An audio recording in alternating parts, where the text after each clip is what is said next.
దొండకాయ కూర. దొండకాయ కూరకి ఒక హాఫ్ కిలో దొండకాయలు కొద్దిగా లేతగా ఉన్నవి చూసుకోవాలి. చూసుకుని మనం ఇలాంటివి తెచ్చుకుంటే బాగుంటుంది కూరకి. ఇవి మనం బాగా క్లీన్ చేసుకుని ఇట్లా అటు ఇటు మనం ఇలా కట్ చేసుకోవాలి. ఇటు సైడ్ ఇటు, మళ్ళీ ఇటు సైడ్ ఇటు ఆపోజిట్ డైరెక్షన్లో కట్ చేసుకోవాలి. ఇటు సైడ్ ఇటు, ఇటు సైడ్ ఇటు, అట్లా 2 సైడ్స్ ఇట్లా కట్ చేసుకోవాలి.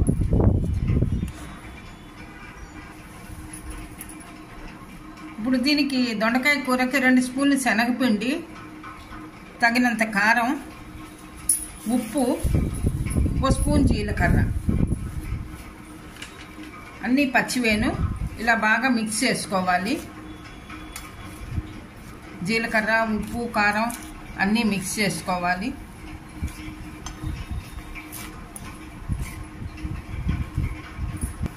బాగా మిక్స్ అయింది. ఇలా స్పూన్తో బాగా కలుపుకుంటే కనుక ఉండలు లేకుండా మంచిగా, ఎక్కడైనా ఉండలు ఉంటే కనుక ఇలా నొక్కేసి మనం ఉండలు లేకుండా మిక్స్ చేసుకుంటే బాగుంటుంది. ఇప్పుడు మనం దొండకాయల్లోకి ఇది స్టఫ్ చేసుకోవాలి. ఈ కూర చాలా బాగుంటుంది రుచిగాను. ఇట్లా దొండకాయలు మనం కట్ చేసుకున్నాం కదా ముందరగాను, ఈ కట్ చేసుకున్న దొండకాయల్లో ఇలా స్టఫ్ చేసుకోవాలి.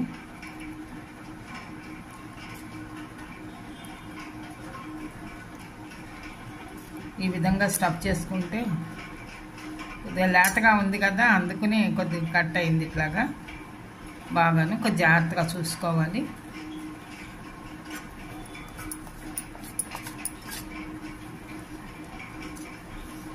దొండకాయలన్నీ ఈ విధంగా స్టఫ్ చేసుకోవాలి. బాగా స్టఫ్ చేసుకుంటే శనగపిండి అది కూర ఇందులో స్టఫ్ చేస్తే చాలా రుచిగా ఉంటుంది కూడాను, బాగుంటుంది. అందరూ ఇష్టపడి కూడా తింటారు, పిల్లలు వాళ్ళు. దొండకాయలు అన్నిట్లోనూ స్టఫింగ్ అయిపోయింది ఈ విధంగాను. ఇప్పుడు కొద్దిగా మనకి ఈ శనగపిండి ఉంది, ఇది శనగపిండి లాస్ట్కి పైన మనం చల్లుకుంటే బాగానే ఉంటుంది, మంచిగా రుచిగా ఉంటుంది. పైన కూడాను చల్లుకోవచ్చు కొద్దిగా. ఇప్పుడు ఒక ప్యాన్ పెట్టుకుని ఒక 3 స్పూన్లు నూనె వేసుకోవాలి. కొద్దిగా ఇలా వెడల్పాటిది ప్యాన్ పెట్టుకుంటే మనకి స్టఫ్ చేసిందంతా ఊడిపోకుండా ఉంటుంది. ఈ స్టఫ్ చేసిన దొండకాయలు ఇందులో ఇలా వేసుకోవాలి. ఇలా కొద్దిగా విడివిడిగా వేసుకుంటే లో ఫ్లేమ్లో పెట్టుకుని కొద్దిగా మనం వేయించుకోవాలి. దీని మీద మూత పెట్టి వేయించుకుంటే తొందరగా లోపల కూడా దొండకాయలన్నీ ఉడికి బాగుంటాయి. దొండకాయలన్నీ ప్యాన్లో పెట్టేసాను కదా, మనం మధ్య మధ్యలో చూసుకుంటూ ఉండాలి, కలుపుకుంటూ ఉండాలి జాగ్రత్తగాను. ఇప్పుడు ఒక మూత పెట్టి మూత మీద కొద్దిగా నీళ్లు పోస్తే కనుక బాగా తొందరగా ఉడుకుతుంది, లోపలిది ఫ్రై అవుతుంది కూర కూడాను. ఇంకా మనం ఇలా మధ్య మధ్యలో ఇలా కలుపుకుంటూ ఉండాలి జాగ్రత్తగాను. కలర్ కూడా మారుతోంది, బాగా ఫ్రై అవుతోంది కూర. దొండకాయలు ఎంత బాగా ఫ్రై అయితే అంత బాగా ఉంటుంది రుచిగాను.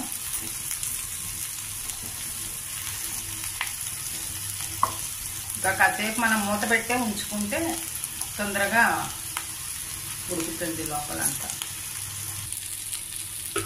దొండకాయలు బాగా ఫ్రై అయ్యాయి, మనకి కూర రెడీ అయింది. ఈ మిగిలిన శనగపిండి, కారం, ఉప్పు అన్నీ మిక్స్ చేసింది ఉంది కదా, ఇది మనం పైన ఇలా చల్లేసేసుకుంటే పైన కూడా దొండకాయలకు బాగా అంటుతుంది.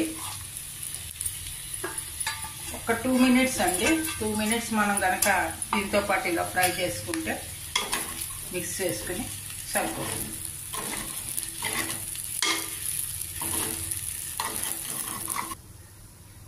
దొండకాయ స్టఫింగ్ ఫ్రై రెడీ అయింది. మనం సర్వింగ్ బౌల్లోకి తీసుకోవాలి.